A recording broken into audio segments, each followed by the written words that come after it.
آیت نمبر 81 اور اس جب اخذ اللہ تعالیٰ نے لیا میثاق کا عہد نبینا نبیوں سے۔ آیت میں جو لفظ میثاق کا لفظ آیا ہے، اس کا مطلب ہوتا ہے کہ کسی چیز کو آپس میں جوڑ دینا، مضبوطی کے ساتھ باندھ دینا، گرہ لگا دینا۔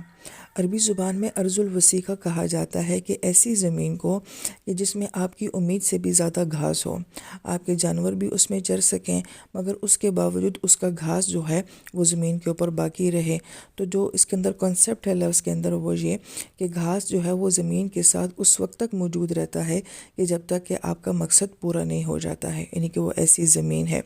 اسی طریقے سے وثاق اس رسی یا چین کو بھی کہا جاتا ہے جس سے جانور یا غلام کو باندھا جاتا ہے، اور جب تک جانور کو کھولنا یا غلام کو آزاد کرنا مقصود نہ ہو اس وقت تک اس رسی یا چین کو ان سے باندھا ہوا ہوتا ہے۔ لہٰذا میثاق پھر ایک ایسا وعدہ جو کہ اللہ تعالیٰ نے ہمارے ساتھ یا نبیوں کے ساتھ بڑی مضبوطی کے ساتھ لیا ہوا ہے،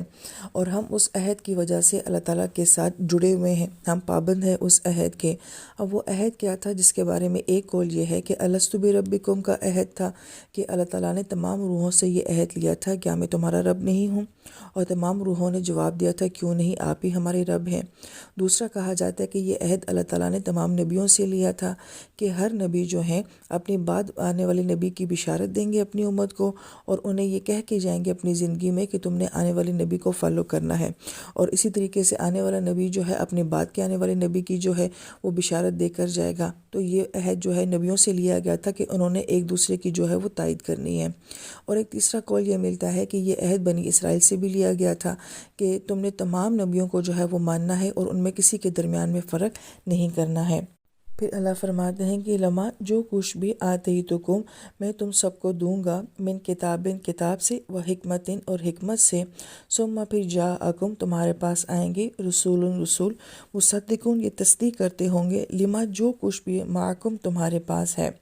یعنی کہ اللہ تعالیٰ نے جو 4 آسمانی کتابیں اتاری ہیں اس کے علاوہ بھی اللہ تعالیٰ نے کچھ انبیاء پہ صحیفے بھی اتارے، جیسے کہ قرآن پاک میں ابراہیم علیہ السلام کے صحیفوں کا ذکر بھی ملتا ہے،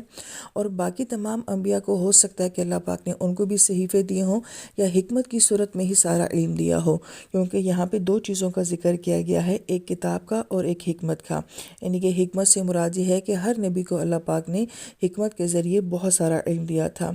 لَتُؤْمِنُنَّ بِهِ اور پھر تم ضرور بضرور ان کے اوپر ایمان لاؤ گے، وَلَتَنْصُرَنَّهُ اور پھر ان کی مدد بھی تمہیں کرنی ہوگی۔